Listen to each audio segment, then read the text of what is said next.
Olá e bem-vindos. Olha, o nosso desafio de hoje é um bocadinho diferente. Temos um texto minúsculo, quase um post-it, sobre uma conversa com uma arquiteta italiana, Marina Dotes. E a ideia é pegar neste parágrafo e ver o que conseguimos tirar dele. Queremos perceber quem é ela, claro, mas também que grandes mudanças é que o trabalho dela representa. A nossa fonte é só isto, um trechinho que descreve um encontro dela na Universidade La Sapienza, em Roma. Ok, vamos lá mergulhar nisto. É um ótimo exercício.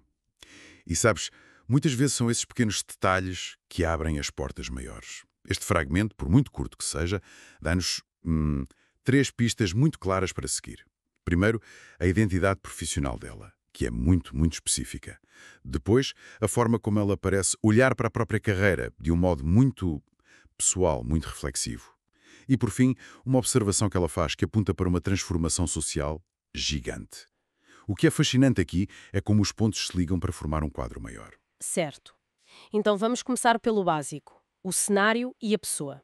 O texto diz que a conversa foi na Universidade La Sapienza, em Roma, e logo a seguir refere que foi lá que se formou. Para mim, isto soa logo a algo importante. Qual é o peso de uma profissional de renome voltar à sua casa, à sua alma mater, para falar? O peso é enorme. É o fechar de um ciclo, não é? Pensa nisto. É o lugar onde ela era uma estudante cheia de dúvidas, a absorver conhecimento. Anos depois, ela regressa. Mas já não como aluna. Regressa como uma figura de autoridade, uma profissional consolidada. Para partilhar o que aprendeu. É quase como dizer, o caminho que comecei aqui levou-me a algum lado. Isto transforma a carreira dela numa narrativa, com um ponto de partida e este momento de regresso de reflexão. É um gesto muito poderoso. Faz todo o sentido. Quase como o herói que regressa à sua aldeia natal depois da aventura. E depois temos o cargo dela, que me deixou intrigada: vice-presidente da Associação Italiana de Património Industrial. Quando penso em património italiano, penso no Coliseu, em Florença, mas industrial. O que é que isso significa na prática? É uma excelente pergunta, porque desconstrói aquela ideia de postal que temos de Itália. O património industrial é, no fundo, a memória do trabalho, da engenharia, do suor. Estamos a falar de preservar estruturas que contam a história de como a Itália e a Europa se modernizaram.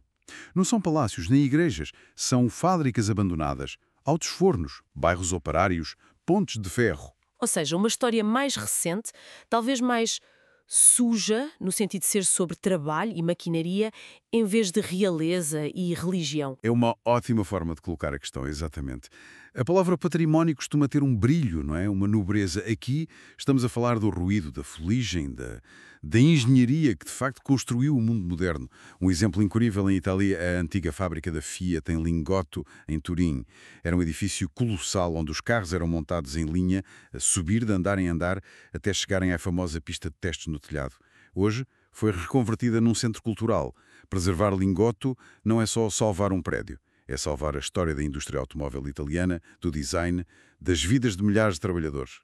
O cargo da Marina Docci coloca no centro desta conversa o que é que do nosso passado recente merece ser lembrado. Uau, isso muda tudo. Ela não é só uma arquiteta, é uma espécie de guardiã da memória operária.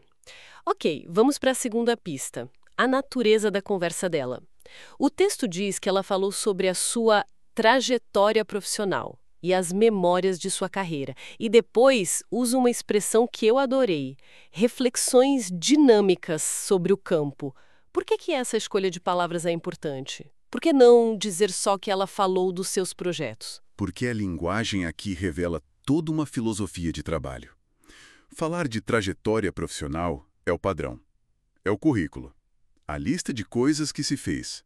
Mas quando se adiciona a palavra memórias, a conversa muda de tom. Passa a ser sobre o lado humano, as pessoas que encontrou, os erros que cometeu, as lições que aprendeu. Mostra que, para ela, a arquitetura não é só construir objetos, é uma experiência de vida. E a parte das reflexões dinâmicas, isso soa algo que está em movimento, que não está resolvido. Exatamente essa é a ideia. Sugere que ela não vê a arquitetura como um livro de regras fechado. Pelo contrário, ela entende que o campo está vivo, está a mudar constantemente, por causa da tecnologia, das alterações climáticas, das novas formas de viver. Dinâmico implica que ela não foi ali dar respostas definitivas. Foi antes partilhar as perguntas que ela própria se está a fazer.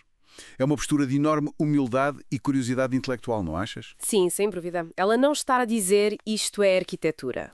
Está a perguntar com os estudantes o que a arquitetura pode ser a seguir. Ok, então a profissão dela está a mudar e ela está a pensar ativamente nisso. Mas mudar como? O texto dá alguma pista sobre o tipo de mudanças a que ela se refere? Dá sim. E é aqui que a análise falta do abstrato para algo incrivelmente concreto e humano.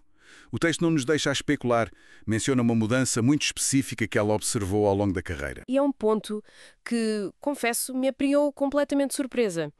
Estávamos a falar de edifícios, de memória industrial, e de repente o texto diz que uma das mudanças que ela destacou foi a maior presença de mulheres no curso de arquitetura, desde sua graduação.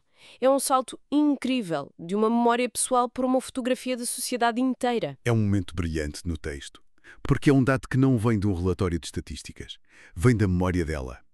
Ela consegue literalmente olhar para as caras na plateia e ver uma realidade completamente diferente daquela que viveu quando estava sentada nessas mesmas cadeiras. É o conhecimento vivido, empírico. Ela é uma testemunha ocular da história. Esta observação transforma de uma simples profissional numa cronista do seu tempo. Exato. E a minha pergunta imediata é: e então? Qual é o impacto real disso? Como é que ter mais mulheres a estudar arquitetura hoje pode, de facto, mudar as cidades de amanhã? Parece uma ligação lógica, mas quero perceber os mecanismos. Bem, as implicações são profundas e muito práticas. A arquitetura e o urbanismo definem a nossa experiência diária do mundo. O caminho para o trabalho, o parque onde as crianças brincam, a segurança que sentimos na rua à noite. Historicamente, este ambiente foi desenhado, na sua esmagadora maioria, por homens, a partir de uma perspectiva masculina. Aumentar a diversidade de quem desenha significa aumentar a diversidade de experiências de vida que são tidas em conta. É simples. Podes dar um exemplo concreto? Claro. Pensa na segurança no espaço público. Projetos liderados por mulheres tendem muitas vezes a dar mais atenção a aspectos como a iluminação noturna, a visibilidade, a criação de olhos na rua com lojas e cafés abertos até mais tarde. Outro exemplo, o design dos espaços domésticos. Uma perspectiva diferente pode levar a habitações mais flexíveis, que se adaptam a diferentes estruturas familiares ou a edifícios que integram melhores espaços de cuidado infantil. Não se trata de dizer que é melhor ou pior. Trata-se de criar um ambiente que reflete a totalidade da experiência humana, não apenas uma parte dela. Isso faz-me pensar na forma como os parques infantis mudaram. Os da minha infância eram estruturas de metal isoladas. Hoje são muito mais integrados no ambiente, mais seguros. Científico da Marina Docci, porque levanta uma questão importante. Se as pessoas que projetam os nossos espaços mudam, como é que isso afeta o que no futuro vamos considerar património digno de ser preservado? A definição do que é importante guardar não é uma verdade absoluta. Evolui com os valores da sociedade. Que ideia poderosa! É impressionante o que conseguimos extrair de um trecho tão pequeno. Vamos tentar juntar tudo? Começamos com a identidade de Marina Dossi, uma arquiteta que voltou à sua universidade e que se dedica a preservar a memória do mundo industrial. Depois, vimos que ela encara a carreira não como uma lista de feitos, mas como um conjunto de memórias e de perguntas em aberto, uma reflexão dinâmica. E, por fim, ela aponta para uma das maiores forças dinâmicas da atualidade, a mudança demográfica na sua própria profissão com a entrada massiva de mulheres. No fundo, a história que este parágrafo conta é a de como uma carreira individual pode espelhar a transformação de toda uma sociedade. Exatamente. E talvez a provocação final para quem nos ouve seja cruzar as duas pontas desta história. Por um lado, temos o foco de Docci na preservação do património industrial, um mundo de fábricas e maquinária, um universo historicamente masculino.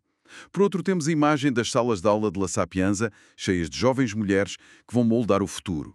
A pergunta que fica no ar é, à medida que esta nova geração de arquitetas assumir o poder, será que elas vão querer preservar o mesmo tipo de memória?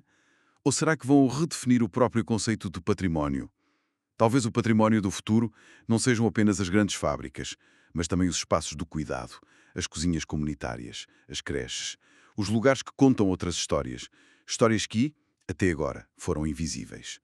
A mudança que a Marina Docci testemunha hoje pode um dia transformar a própria natureza do trabalho que ela faz.